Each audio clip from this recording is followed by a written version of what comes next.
Panginoon, salamat sa panibagong araw.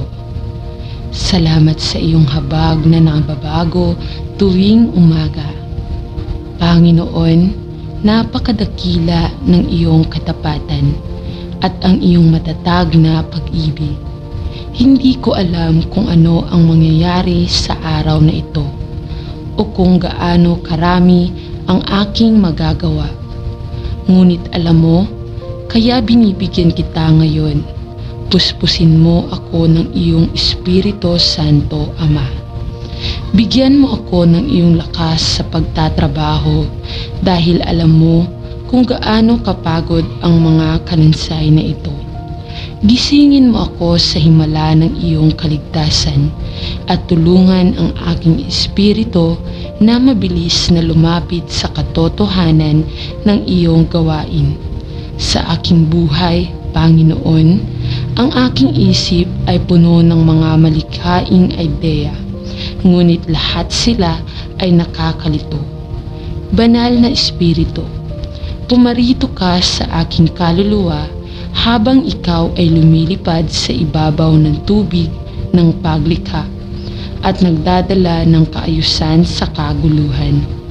Tulungan mo akong huminto sa pakikipaglaban at magtiwala na ibibigay mo sa akin ang lahat ng kailangan ko ngayon para matapos ang gawaing ibinigay mo sa akin.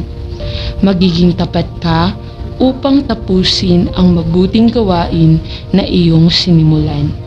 At sa aking panahon, inaangkin ko ang iyong kataas-taasang kapangyarihan sa bawat bahagi ng aking buhay.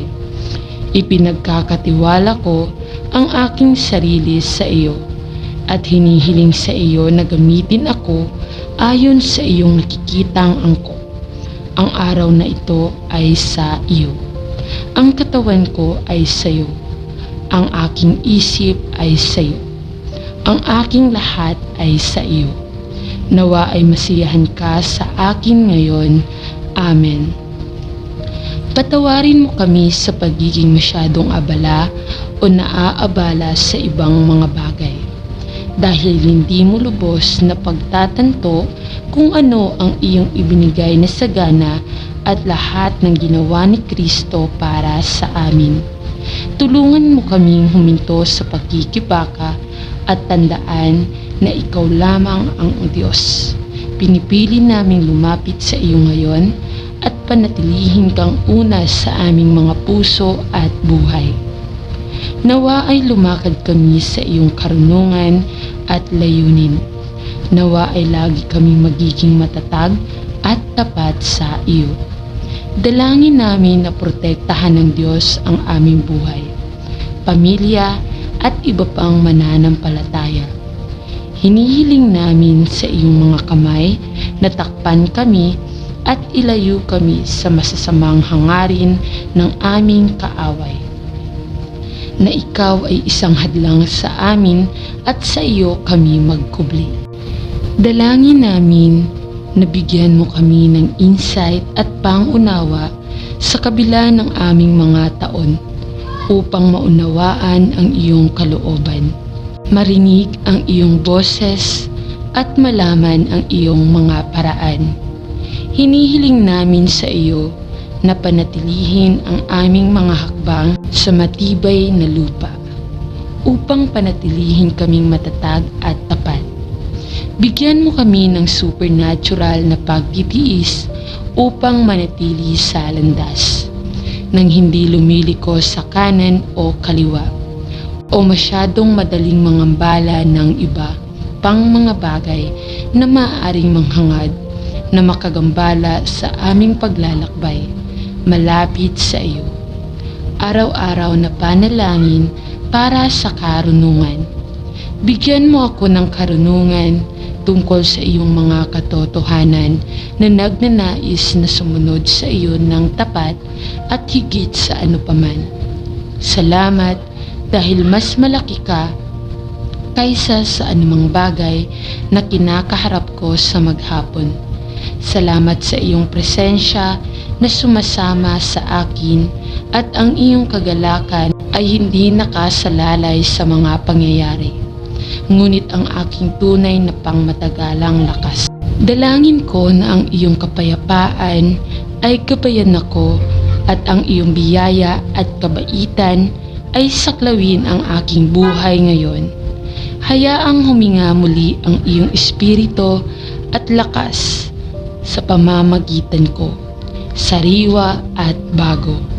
At kahit na nagising ako na may parehong may problema tulad ng kahapon, alam ko na ang aking mga pagpipilian ay may napakalaking kapangyarihan.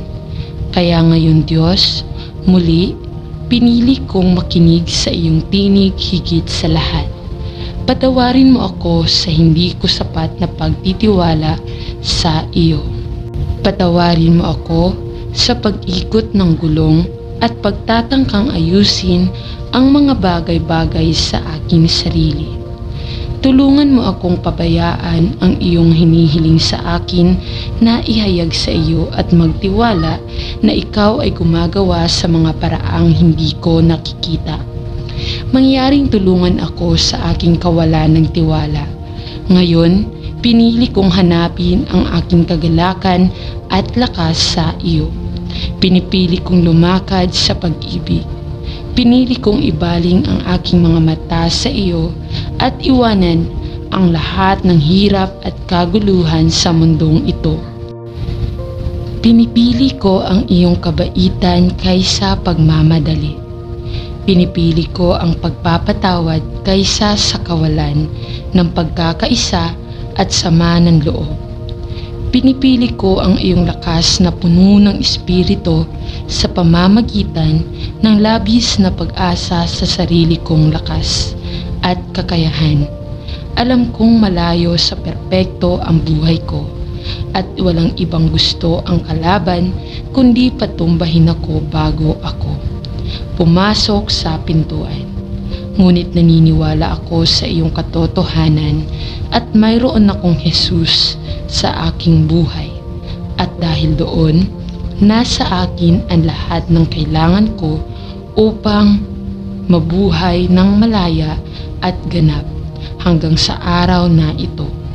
Panginoon, buksan mo ang aking mga mata upang makita ang kapangyarihan ng iyong salita.